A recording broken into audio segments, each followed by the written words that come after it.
So welcome back to this channel once again, and I'm here with another interesting topic, that is what is PR and PI in ILE RPG procedure, okay, and what is a prototype call.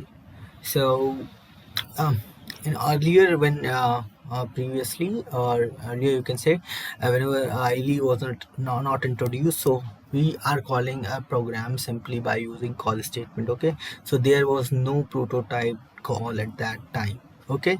Now once the ILE feature or ILE is introduced in IBM AS400, so that time uh, now we can for after that we can call a simple program or ILE program or a procedure through the prototyped calls. Prototyped calls means calling anything using the procedure prototypes, okay. So what is PR? PR is the procedure prototype, means the definition. So here we will be providing the definition, or you can say the attributes of the PI. So PR and PI are both related with each other. You can say they are not independent, they are dependent to each other. So for procedure, PI is just a procedure interface, okay, and PR is a procedure prototype. So PR is just for documentation purpose, you can say.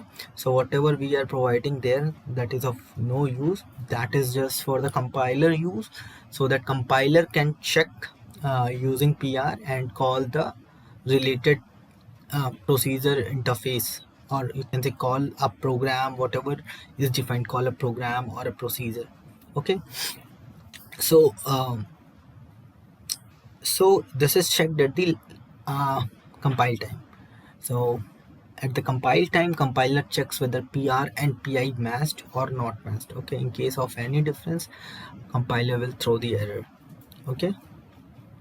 Now we can see program and procedures can be prototyped and calls accordingly using CALLP. So as we all know that we can call a procedure using CALLP or an expression where we are returning some value or we are not returning any value. So we can simply use that expression, that is the procedure name, and then passing the parameters, or we can return some value into a variable if that procedure is returning something. So using these two things, call P is optional.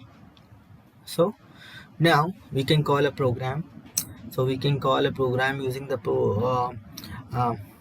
prototype call method. We can call the exported procedures in other modules. So for example, I have created one module and I have created some sub procedures there, and I want to call those sub procedures in other IE program or service programs or wherever I want. So I can call them, okay, using the prototype calls. I can call a sub procedure in the same module. So for the same module, if I am creating the program for that, I can call that in the same module. So uh, okay, so it can be called in within another sub procedure, or it can be called in the main procedure, okay, it depends. Now calling a sub procedure in another ILE program. What is actual PI is, so you can say in PI we will be making the definition of actual parameters. So for example, PR and PI work like PR is just a prototype, means it's just for the compiler to check whether that PI is there, the same PI is there or not, so that compiler can call a that procedure prototype call, okay, either a program through that prototype call or a procedure through that prototype call, okay. So for that purpose, for that purpose it is just checking whether those parameters names are defined in the, so whatever we are passing to that program, that must be defined in the PI, okay, procedure interface. Now what is PR and PI actually? So PR is just the definition of the call interface, means PR is the definition of PI. So whatever is defined in the PI, PR will reflect that, you can say, to the compiler. So that compiler can call that PI, call interface. Now, what information it gives us, that PI, PR, okay? So it tells us the following things: call is bound or call is dynamic. So for example, just take this example. So this is a simple ILE program. Here you can say we have a subprocedure, and there we are calling the subprocedure, okay, in the same module. So you can see that we can call so here we have used the expression. So since we are returning some value, so we can see we are returning the value, so we have used the expression. So we can call like this also, call p. So this is also valid, okay. Now, call is bound procedure or call is dynamic. So how we know that call is a bound procedure or call is dynamic? So here you can say here you can see that we have defined the subprocedure prototype, and we didn't mention anything here. So we are calling a procedure actually. So here, okay. So you can say that this call is a bound procedure call. Now, for example, just take another example. This is the ILE PGM2, where we have a subprocedure and a main procedure. You can see here, this is the main procedure. So here you can see with PR, with subprocedure, I didn't use the XT-PGM thing, but with PR I use the XT-PGM thing, okay. So where I'm just providing the name of the program, which is this one, ILE PGM2, okay, inside the single code. Now I'm calling that program from another ILE RPG. Okay, I'm calling that program with a prototyped procedure call. Okay, so this was the thing. So you can call a program. So you can call a program using the prototype call. So I have written it like a you can say expression. You can also write like this: call ILPGM2. Okay, then these parameters.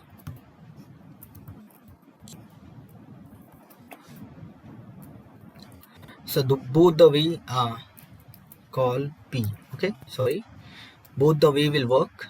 So this is just an optional here. So we can either ignore that or we can use that based upon us, or depend upon us that what we want to use, but we can ignore this thing, or we, okay, because this is optional. Okay, so these are the two things which I showed you, that we can call a program using a prototype call, we can call a subprocedure in the same module. Okay, I didn't showed you this thing. Okay, so let me show you the same thing also here.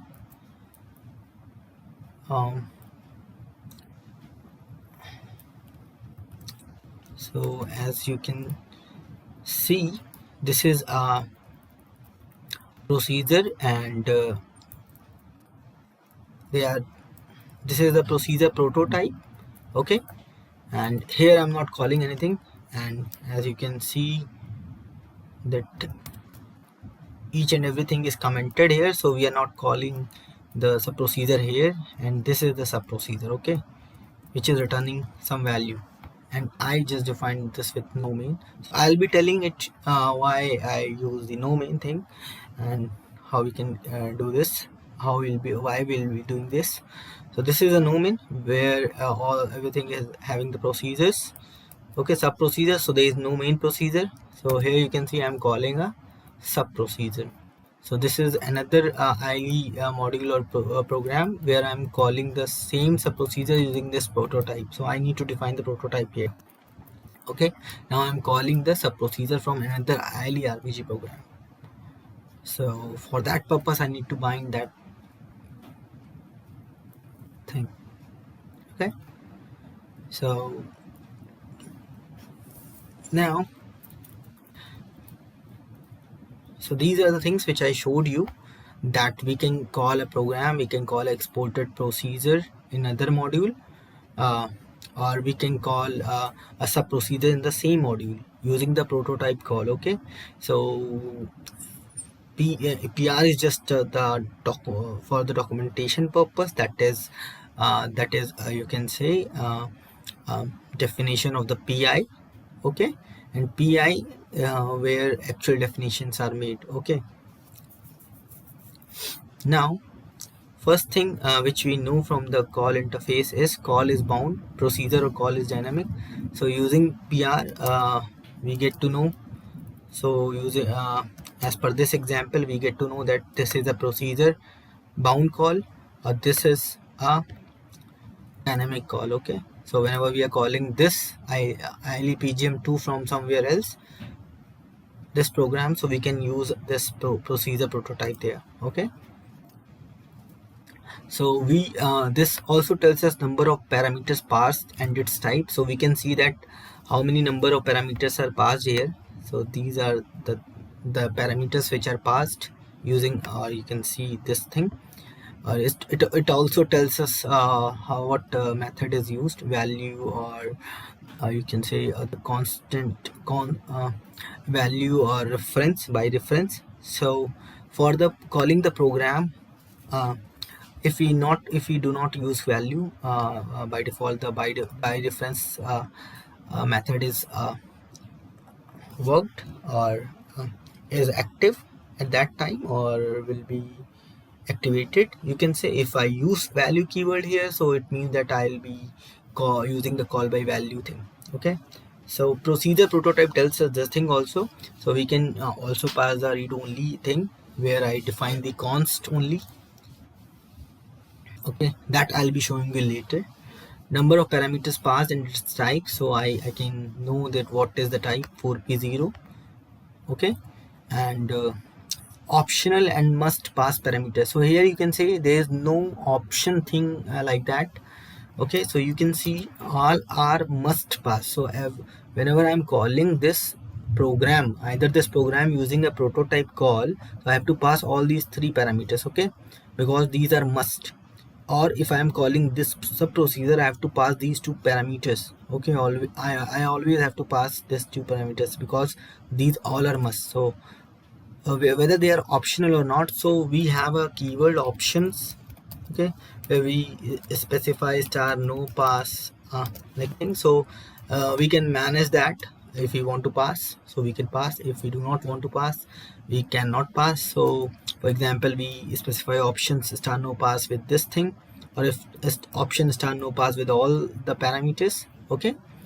We can also use star omit. So why we'll be using those things and what is the significance of those things, I'll be letting you know later in other videos, because they are it's in itself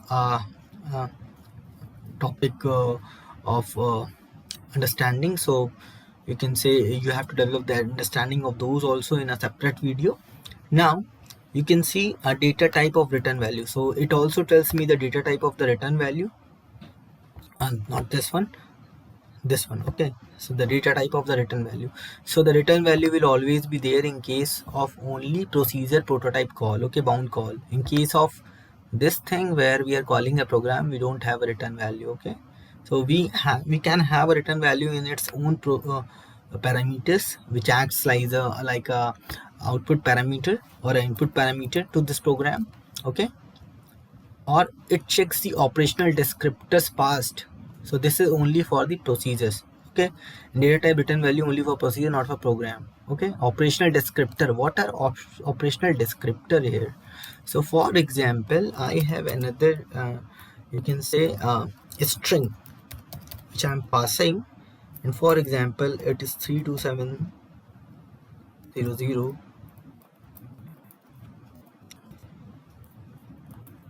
700 S sorry A element A, okay. And what I can do, since as we all know that we cannot specify value with the procedure prototype or procedure interface when I am calling a program, okay. So this can only be defined with the procedure prototypes, which are the sub procedures. So now I can options star var size. So I said I can define the star var size thing. Okay.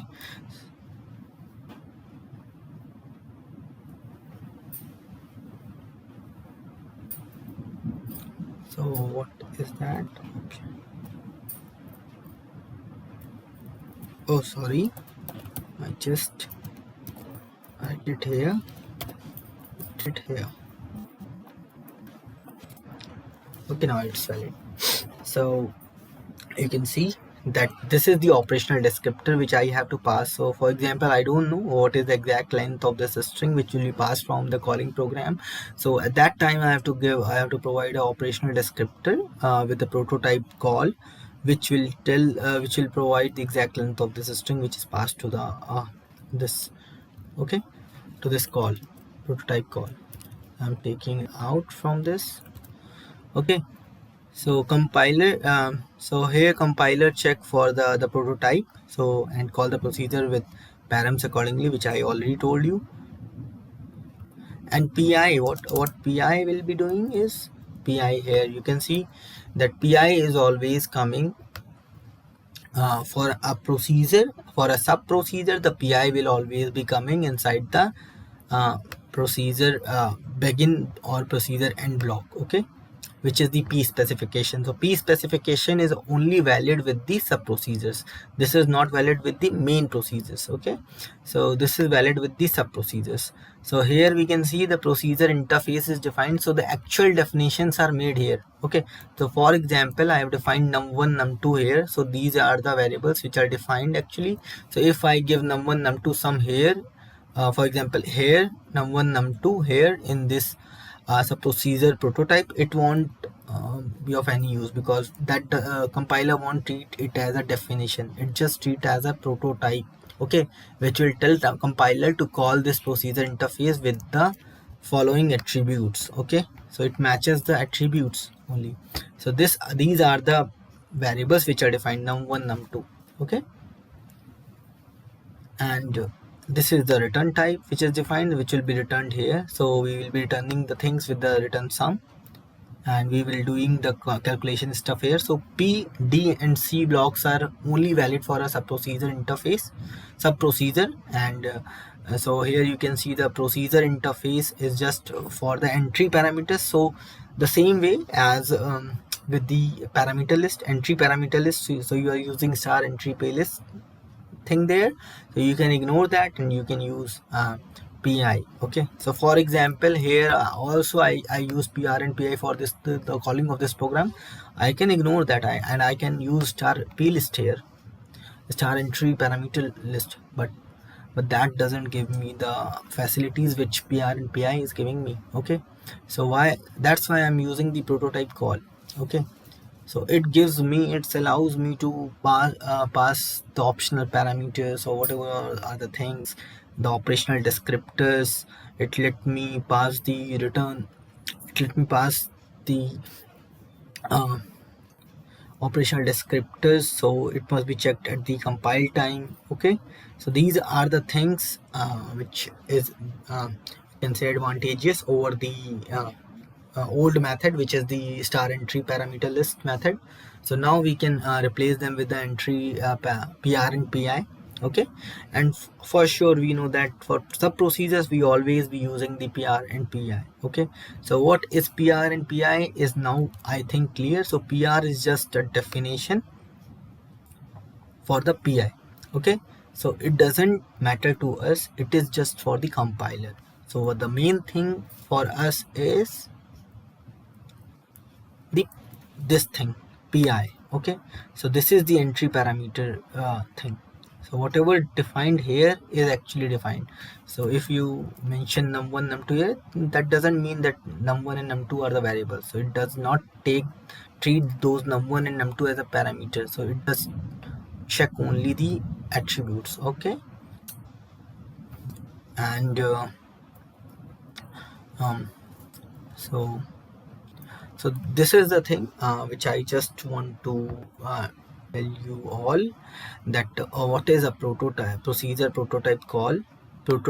So we can call a program, we can call a sub procedure in the same module, we can call a exported procedure in another module, or I didn't show you the service program thing. I'll be showing you those things in the later videos, so we can bound those to service programs or other things. So basically the main thing is we can call a program or a procedure using the prototype call. So these are the two things, and the other things are PR and PI. That is uh, what is PR and what is PI, what PR tells us, what PI is actually for. So PI is for our use and PR is for compilers use. So we don't go for a PR for the definition, that is for the compiler thing.